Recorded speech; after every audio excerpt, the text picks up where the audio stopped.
जय हिंद जोहार। मैं अमरीश कुमार आर्या आईएएस अकेडमी से। अभी सारे बच्चे जो है जेएसएससी सीजीएल में जो है लगे हुए हैं और उनकी बहुत मांग थी, डिमांड थी कि सर एक पॉलिटी पे शॉर्ट नोट्स बनाए जहाँ से क्वेश्चंस आते हैं। तो जो मैं जेएसएससी सीजीएल के लिए जो प्रश्न बताने जा रहा हूँ वो क्वेश्चन आपको 3-4 इससे आ जाएंगे, हो सकता है 7-8 भी आ जाए पॉलिटी से।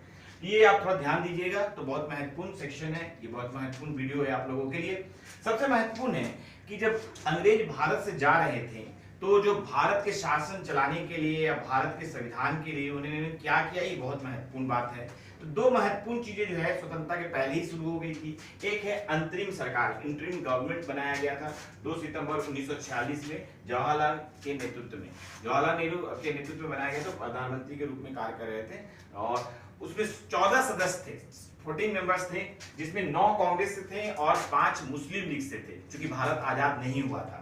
तो इसमें जो महत्वपूर्ण जो है आपको जो पोर्टफोलियो था वो था जो है आपको शिक्षा जो मंत्री थे राजगोपालाचारी थे, विधि मंत्री जोगेंद्रनाथ मंडल थे, विधि मंत्री जो कानून मंत्री जोगेंद्रनाथ मंडल थे, और श्रम मंत्री जगजीवन राम थे। ये बहुत बार प्रश्न पूछा जाता है लेबर मिनिस्टर कौन था, तो जगजीवन राम था, उसके जगजीवन राम जी थे। वित्त मंत्री लियाकत अली थे जो कि आपको मुस्लिम लीग से आए हुए थे, तो ये महत्वपूर्ण है। गृह और सूचना मंत्री जो थे सरदार वल्लभ भाई पटेल थे।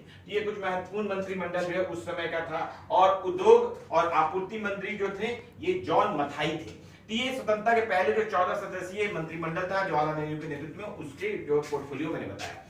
जब 1947 में आजाद हो गया भारत, उसके बाद जो है आजाद भारत हुई 14 सदस्यीय मंत्रिमंडल जो है जवाहरलाल नेहरू के नेतृत्व में था, जिसमें कि मुस्लिम लीग चूंकि पाकिस्तान में चला गया था, इसलिए जो है कि कुछ सदस्य चेंज हो गए हैं, लेकिन वही लगभग था लगभग जो उसमें आपको उद्योग आपूर्ति मंत्री जो है बदल गए थे, श्यामा प्रसाद मुखर्जी आ गए थे, गृह मंत्री सूचना मंत्री वल्लभ भाई पटेल ही थे, और विधि मंत्री भीमराव अंबेडकर आ गए थे, कानून मंत्री।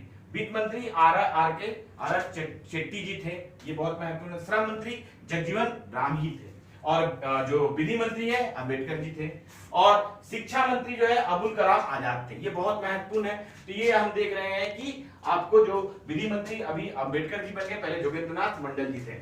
उसी तरह जो वित्त मंत्री लियाकत अली थे, अभी आर के चेट्टी बन गए थे। ये महत्वपूर्ण है, आपको चेंज हो गया था। ये चलता रहा जब तक कि 1952 का आम चुनाव मई में नहीं हो गया, और फिर से जवाहरलाल नेहरू जो है सुचारू रूप से जो है प्रधानमंत्री चुने गए चुनाव के बाद। तो ये चलता रहा। ये आपको एक सरकार बन गई थी अंग्रेजों के जाने के पहले, ये सरकार काम कर रही थी 1952 तक, जब तक कि आम चुनाव जनरल इलेक्शन नहीं हो गया था।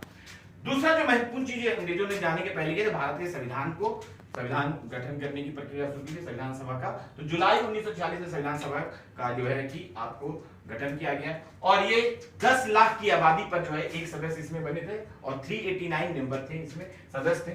प्रारूप कमेटी के सदस्य अध्यक्ष जो थे BR अम्बेडकर थे, इसीलिए कभी कभी इनको संविधान निर्माता भी कहा जाता है। संवैधानिक सलाहकार जो थे BN रॉय थे, ये बहुत महत्वपूर्ण है, बहुत प्रश्न पूछा जाता है ये दोनों, भीमराव अम्बेडकर और BN रॉय। उसके बाद उद्देश्य प्रस्ताव 13 दिसंबर 1946 को जवाहरलाल नेहरू ने लाया था, ये भी बहुत महत्वपूर्ण प्रश्न है। फिर आजाद जो भारत हुआ तो 299 सदस्य हो गए। 31 अक्टूबर 1947 को कुछ जो 99 सदस्य थे वो चले गए, आपको मुस्लिम लीग के थे तो उधर चले गए और पाकिस्तान बनने के बाद। फिर 9 दिसंबर 1946 को जो है आपको जो संविधान सभा का जो है उद्घाटन किया गया, और उसका जो है सच्चिदानंद सिन्हा जो थे अस्थायी अध्यक्ष थे, ये बहुत महत्वपूर्ण है। सच्चिदानंद सिन्हा जो है अस्थायी अध्यक्ष थे। उसके बाद 11 दिसंबर 2 दिन बाद 1946 को जो है 11 दिसंबर 1946 को राजेंद्र प्रसाद को जो है स्थायी अध्यक्ष बनाया गया, परमानेंट अध्यक्ष बनाकर संविधान लिखने की प्रक्रिया शुरू की गई। और उपाध्यक्ष जो थे HC मुखर्जी थे, संविधान सभा के उपाध्यक्ष कौन थे, HC मुखर्जी थे, ये बहुत महत्वपूर्ण है। 26 नवंबर 1949 को जो है संविधान लिख के पूरा तैयार हो गया। 2 वर्ष 11 महीने 18 दिन लगे इसमें, और ये जो है आपको इसमें 11 अधिवेशन हुए, तो इससे आप पूरा संविधान लिखा गया। इस संविधान पे जब उस समय हस्ताक्षर 284 सदस्य किए थे, 284 सदस्यों ने 26 नवंबर 1949 को जो है किया गया।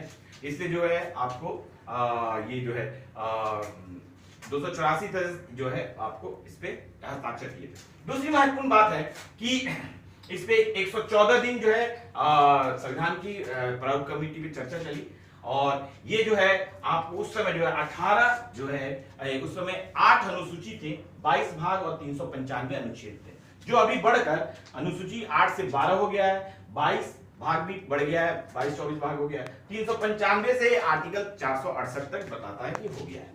इस तरह से हम लोग देख रहे हैं कि कुछ चेंजेस हुए। संविधान की जो प्रस्तावना थी उसमें 42वें संविधान संशोधन से जो है 3 महत्वपूर्ण चीजें 1976 में डाली गई।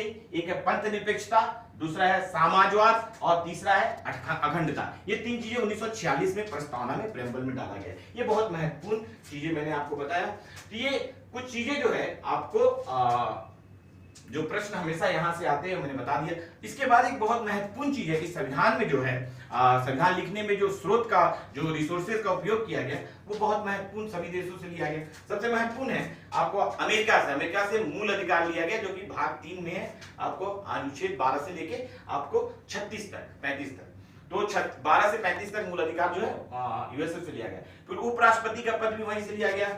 फिर राष्ट्रपति पे महाभियोग जो इम्पीचमेंट लगाया जाता है अनुच्छेद 61 के अंतर्गत, वो भी वहीं से लिया गया। और संविधान की सर्वोच्चता का जो है थ्योरी भी वहीं से लिया गया। सर्वोच्च न्यायालय और न्यायिक पुनर्विलेखन ये भी बहुत महत्वपूर्ण जो है आपको वहीं से लिया गया, अमेरिका से। दूसरा है सोवियत संघ से मूल कर्तव्य लिया गया। ये बाद में 1976 में डाला गया 42वें संविधान संशोधन से। 51 के ए में जो अनुच्छेद 51 है क में डाला गया था। तो उसके बाद हम लोग जर्मनी से आपात उपबंध लिया गया, इमरजेंसी वाला 352, 356 और 360 अनुच्छेद लिया गया। इसके बाद देख रहे हैं आयरलैंड से जो है राज्य के नीति तत्व लिया गया, जो भाग 4 में है, जो 36 से 51 तक अनुच्छेद है।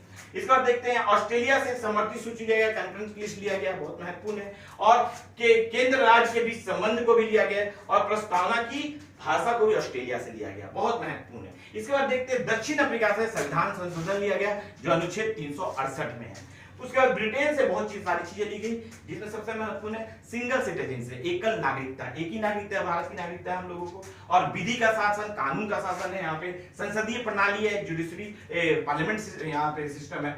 और संसद सदस्यों को विशेष अधिकार है। और 2 सदन की व्यवस्था यहीं से लिया गया। और चुनाव के बाद जिसको भी सर्वाधिक मत प्राप्त होगा वही जीत होगी, ये भी संकल्पना यहीं से ली गई। तो ये ब्रिटेन से बहुत सारा चीज हम लोगों ने लिया।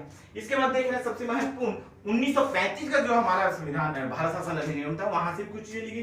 जिसे भारत शासन अधिनियम से संघात्मक व्यवस्था लिया गया, केंद्र राज्य का संबंध जो संघात्मक व्यवस्था वहीं से लिया गया।